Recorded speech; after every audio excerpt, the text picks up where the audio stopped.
Helicopter বিধ্বস্ত হয়ে নিখোঁজ হওয়া ইরানের প্রেসিডেন্ট ইব্রাহিম রাইসির ভাগ্যে কি ঘটেছে তা এখন পর্যন্ত জানা যায়নি।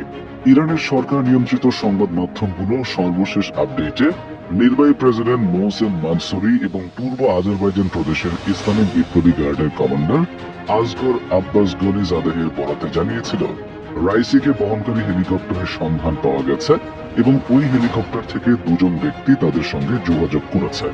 কিন্তু এরপর আর কোনো তথ্য জানা যায়নি। সংবাদ মাধ্যমগুলো শুধু জানিয়েছে উদ্ধারকারীরা প্রেসিডেন্ট রাইসিকে খুঁজে বের করতে সর্বোচ্চ চেষ্টা করছে। ইব্রাহিম রাইসির হেলিকপ্টার বিধ্বস্তের খবর নিয়ে বিবৃতি দিয়েছে ফিলিস্তিনি মুক্তিকামী গোষ্ঠী হামাস। হামাস তাদের বিবৃতিতে বলেছে, এমন কষ্টদায়ক ঘটনায় আমরা আমাদের ইরানি ভাই, তাদের নেতা, সরকার এবং জনগণের প্রতি সহমর্মিতা জানাচ্ছি। আমরা সর্বশক্তিমান আল্লাহর প্রতি ইরানের প্রেসিডেন্ট এবং তার দলের নিরাপত্তা নিশ্চিত এবং আমাদের ইরানি ভাইদের সব ধরনের বিপদ থেকে মুক্ত রাখার দোয়া করছি। গতকাল আজারবাইজানের প্রেসিডেন্টের সঙ্গে একটি বাঁধ উদ্বোধন করেন ইব্রাহিম রাইসি।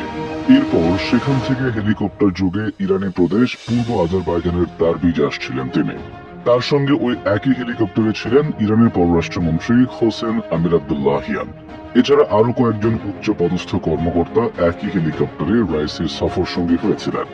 ইরানের স্থানীয় সময় দুপুর 1:30 দিকে হেলিকপ্টারটি বিধ্বস্ত হয়।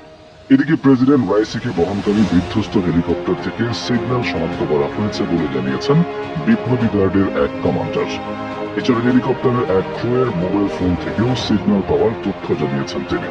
পূর্ব আজারবাইজান প্রদেশের বিপ্লবী গার্ডের কমান্ডার আসগর আব্বাস গনিজাদে এ ব্যাপারে আধা সরকারি বার্তা সংস্থা তাসনিম নিউজকে বলেছেন, আমরা সশস্ত্র বাহিনীর সব সদস্যদের নিয়ে সামনের দিকে এগিয়ে যাচ্ছি এবং আমি আশা করি সাধারণ মানুষকে ভালো খবর দিতে পারবো।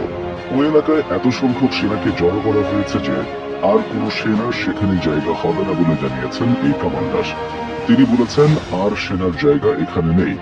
এই ঘটনায় প্রশাসনে যেন কোনো ধরনের বিঘ্ন না ঘটে সেদিকে খেয়াল রাখার নির্দেশ দিয়েছেন দেশটির সর্বোচ্চ নেতা আয়াতুল্লাহ আলী খোমেনি।